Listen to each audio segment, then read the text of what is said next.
Magtatanong lang ako sa iyo, AI. Itong King James Version of the Bible, sino po ba siya, si King James?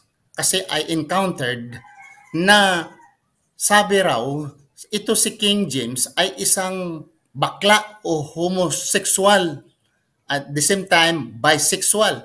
Totoo po ba? Please give me an information such question briefly and concisely. Si Haring James ay ang hari ng England na nagkomisyon ng pagsasalin ng King James Version ng Biblia noong 1611. Hindi niya ito isinulat. Ngunit ang kanyang pangalan ay nakakabit dito dahil sa kanyang pagpapahintulot sa proyekto.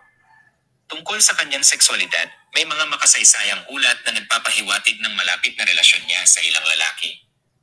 Ang mga ito ay inilarawan bilang malapit o mapagmahal.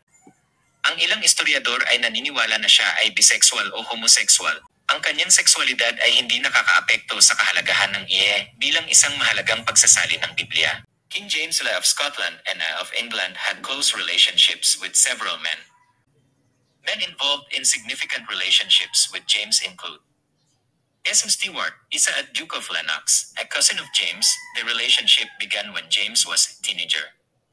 Robert Kerr, isa at the Earl of Somerset, a Scottish nobleman who rose to prominence through his relationship with James. George Villiers, isa at the Duke of Buckingham, another favorite who held significant power and influence during James' reign. Their relationship was particularly close and lasted for many years. King James married Anne of Denmark in 1580. They had 8 children, 3 of whom survived to adulthood. Henry Frederick, Prince of Wales. Elizabeth of Bohemia. Charles A.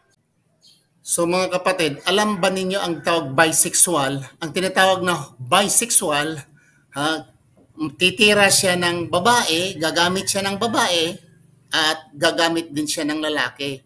Ma-inlove siya sa lalaki, ma-inlove din siya sa babae.